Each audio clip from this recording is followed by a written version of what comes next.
What's going on? Queen City Bullies Aaron checking in. We back with another video. And today we're going to be talking about 5 mistakes not to make when you starting your breeding program. So let's get right into it.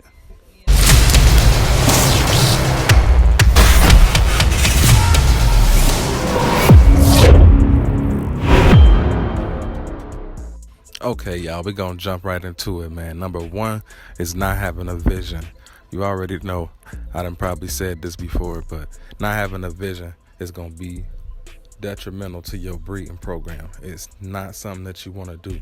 You know, going along with the flow with these dogs. Breeding dogs ain't something that you want to go along with the flow with. You know, you want to make sure you got your steps in order. You want to make sure that you visualizing the production that you're gonna put out there before you even do the breeding. So if I got 2 dogs, let's take Majesty and Bubby for instance, right? I know they 2 totally different styles of dogs, but at the end of the day, I got a vision in mind for what I'm trying to get from the breeding. Majesty is clean as can be. She show quality.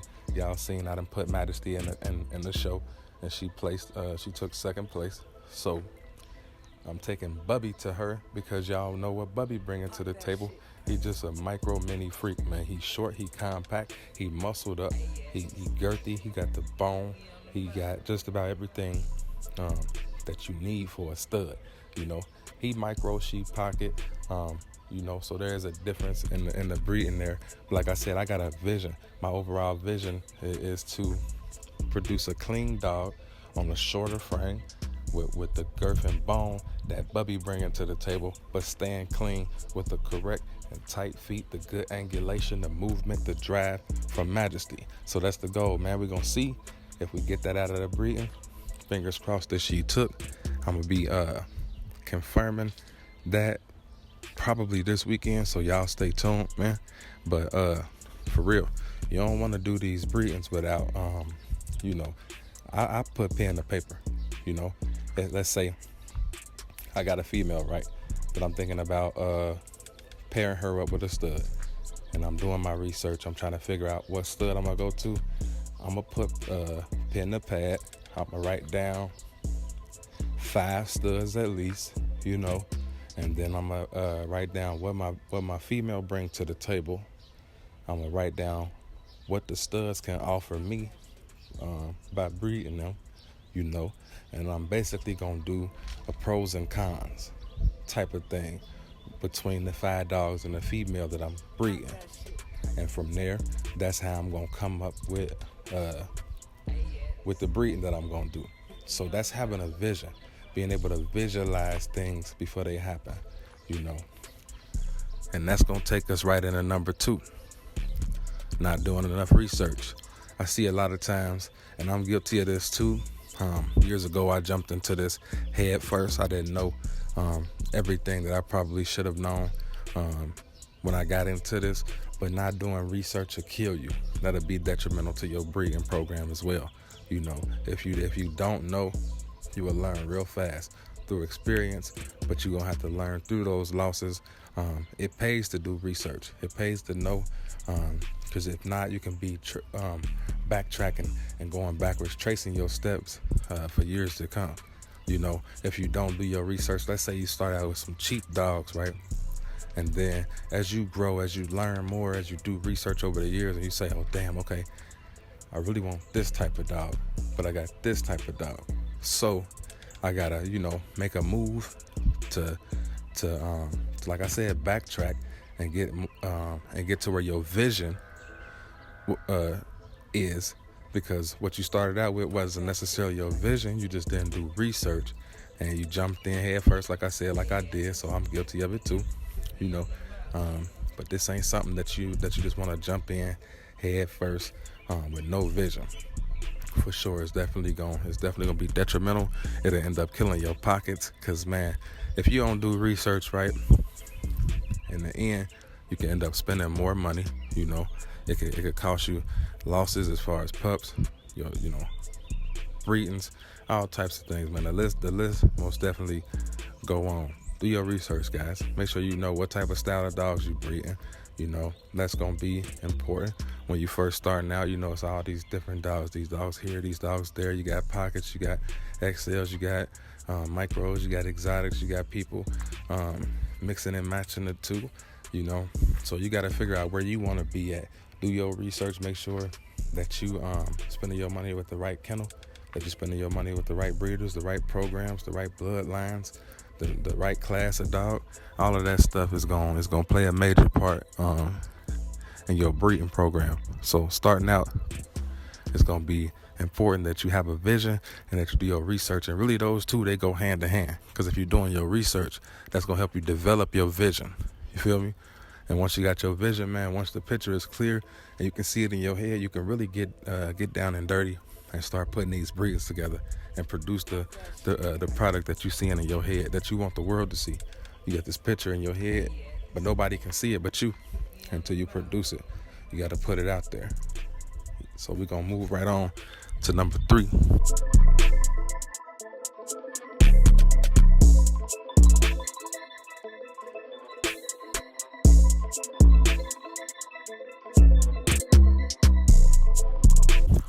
Number 3 is starting with cheap dogs. Like I said, you starting with those cheap dogs because, I ain't got the money right now. I'm only working with this much, but I'm tired of waiting. I want to get in the game now. I'm telling you, save your money. Save your money up, man. Save that bread for a rainy day, because like I said, these dogs at the end of the day, they just dogs. But they family though, they man's best friend. So if you buy a pup and you raise it up to an adult, and then you realize your vision ain't where this dog is, and you gotta move on to a different style of dog, ultimately you're gonna have to rehome a dog that you love, that you raised, that you grew a bond with. All of that stuff, man, can be avoided through research and having a vision. Take it from somebody with experience, somebody that's had to rehome dogs, from somebody that's had to start over, and your vision will change. Like I said in previous videos, this is something that where you forever learning. You always learning, you always growing. So your vision might change, your vision might grow bigger than what it was. So and that's okay. But if you're doing your research, it'll limit the amount of fixing, corrections, backtracking, covering up, all that type of stuff that us as breeders go through when we don't make the right moves. Because like I say, one false breeding can change your program forever. Your program could be going this way, and then you do a breeding that necessarily ain't what you expected or thought it would be, and you end up going this way. You feel me? So you got to be mindful of that. It's a journey. This breeding dogs stuff is a journey. You most definitely gonna learn as you go, regardless if you do your research or not. But that's the beauty in it. Like I said, it's a beautiful struggle. It's a beautiful grind. We all in it together. It's tons of information out here on YouTube. I got over 200 videos myself. You can tap in with other YouTube channels that's gonna provide educational content for breeders, and just really just lock in, man, and do your research and learn. There'd be a lot of people asking questions, which nothing like when we was in school, man. The teacher always said no question is a dumb question. But a lot of the stuff that people be asking, it can be learned through just paying attention more, watching the videos to the end. I can always tell who ain't really been watching the videos, who ain't been paying attention, because you asking questions that's already been answered. But if you was locked in and you had your post notifications on, and you really was listening, then you'll be good. But anyway, buying too many dogs. Drop a comment, man, if you made this mistake of buying too many dogs when you first started your kennel. You ain't produced not one litter, but you went out and bought 6, 7, 8, 9, 10 dogs, right? I don't know. For some people, that might be the thing to do. But as I look back on it, I would recommend maybe starting with 2 or 3, 4 at the most. And I say that because you got to give yourself room to grow. Give yourself room to grow. You're new to this, The first thing you're going to want to do is when you drop your first production, your first litter, it's going to be the best thing in the world to you in your eyes. You're going to want to keep one. You might want to keep 2 or 3, If you like me and you in this for the longevity, you trying to start a bloodline and this and that, you're going to have to keep some dogs, My boy over at Transformation Kennels, I was talking to them about Earl. They got multiple Earl offsprings from males to females that they kept over the last few breedings that they did. But as y'all know, they pretty new to the whole breeding world, And they first 2 or 3 litters, they had a ton of keepers, and now it's like, okay, let's say you start with 6 dogs. You going crazy. You done bought some Louis V blood. You got you some Rocco blood. You got you some Miyagi blood. You got you some Bape. You got all these different bloods, right? You all over the place, right? But then as soon as you go to drop some litters, okay, you got 4 females. They're going to drop litters throughout the year. Now you got at least 4 keepers. So that 4, you feel me? That 6 going to turn into 10 fast. Quick fast. And if you can do math, 10 can turn into 20 fast if you ain't careful, So give yourself room to grow, guys. You can't this ain't a competition. I feel like a lot of people be trying to compete. Oh, I need this, I need that. Nobody wanna build. I'm gonna take what I got and work with it and build it into something. Everybody just want it now. I want it now. I want to grab this, I'm gonna grab that. You just bought this pup. You ain't even brought this puppy home yet. But you buying a whole nother dog. Slow down, man. The game ain't going nowhere. The game gonna be here. And trust me, you can't rush the process. You can't rush this. You won't rush this. I'm telling you. The faster you try to move, the slower stuff gonna go. Believe me when I tell you. You feel me? Take your time with it. Let yourself grow. Continue to research. Grow your brand. And things that take off in due time. But thinking you just about to buy 10 dogs and we about to get it in, bruh, slow down. Don't nobody even know you. I'm telling you, when you drop them first couple litters, if your marketing, your promotion, and your networking ain't up there, them first couple of litters that you drop, man, they might be going to the fam. They might be going to cuz and auntie and people's them. You feel me? I'm trying to tell you, the first couple litters I dropped, they ain't go too much of nowhere. Hey, bro, you want a dog? I'm gonna give you the dog. I can't sell them. You want it? You gonna take care of the dog? I'm gonna give it to you. I can't, man. I hope y'all listening, man. I'm trying to tell you, take your time, man. Them dogs ain't going nowhere. And then the thing about it is, once you do grow, and you start dropping them litters, right? Them productions, you gonna want to keep them. At the end of the day, a production gonna mean more, gonna hold more weight to you than a dog that you just went out and bought, man. Those dogs are easily replaceable, Don't get me wrong, some dogs you just build bonds with that's unbreakable, But when you produce a dog, like I created that, like it's different. It's different, And then if you like me, you ain't got the biggest yard in the world, especially to start out with. I ain't even have a yard. You feel me? But I had probably 6 dogs though. I probably had 6 dogs in an apartment. But man, we gotta slow down, guys. Give ourselves room to grow.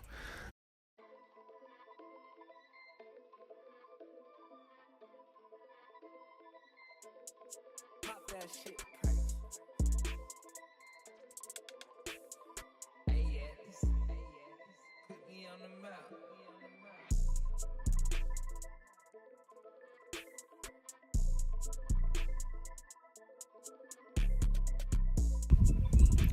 And last but not least, not building relationships, man, with other breeders.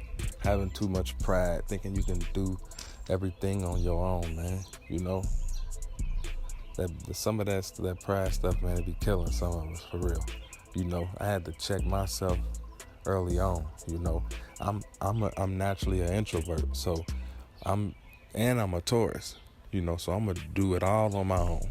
I don't care. I don't need no help. I struggle to death if I got to. You know, but when you doing this, bro, you gotta put your pride to the side, because it's gonna be times where you might know what you're doing. You know, like look at me right now, okay? Things going good.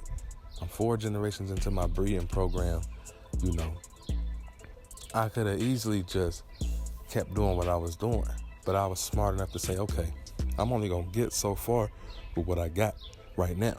I need to step out, reach out to another breeder, bring something back that I don't got on my yard right now, and add it to what I got and try to make something special out of it, instead of me trying to just keep continuously doing the same thing over and over again and thinking I'm gonna get different results from it. Because like I said, I'm 4 generations in. Yeah, it's getting better and better, but I feel like it just needed that kick. It needed that push to take it to the next level. So believe it's gonna be that that key piece for me to add to my bloodline that's gonna take it from here to there.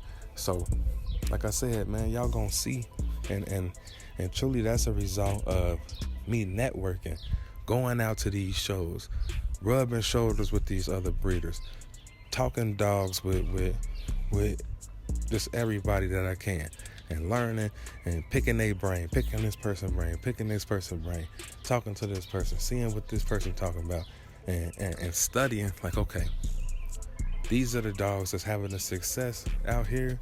Let me find out why. You feel me? Let me go in, look at their pedigrees, break it down. Okay, this dog right here, he line bred. Okay, this dog off an inbreeding. Okay, this blood right here it worked when you breed it this way. Oh, when they did that ain't worked too well. You feel me? But that come from talking to people. That come from pulling up at different kennels, talking and seeing what they. Okay, damn, that turned out pretty good. I might want to try to, repeat that or do something along them lines, like all of that type of stuff, man. You know, networking with these breeders, you truly see the insides of what's going on. Because from the outside, we just see the top layer. You know, the big names. You know, you got big name kennel here, big name kennel there, big name dog here. But then it's more than just the big names out here. The gems is really in the trenches. You know, the best dogs out here, you will never see them unless you get out here and put in that footwork. You know. Because you never know.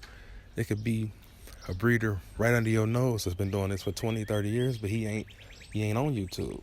He ain't on Instagram. He don't know nothing like that. He been getting it in since the newspaper days, or the days when they used to pull up with dogs in the back of a truck or something like that, and try to sell them, hand to hand.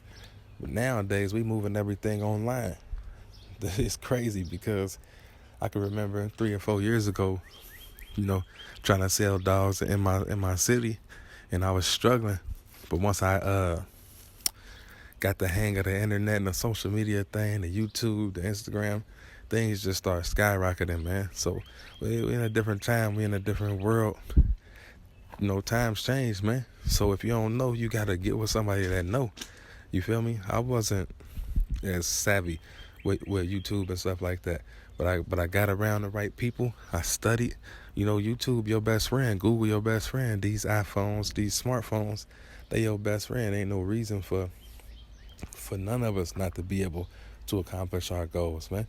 If you want to do something, all you got to do is jump right online and get to learning about it. Back then, you used to have to sign up for a course, wait for the course to start, and all that. Now everything is like, I can get the information now.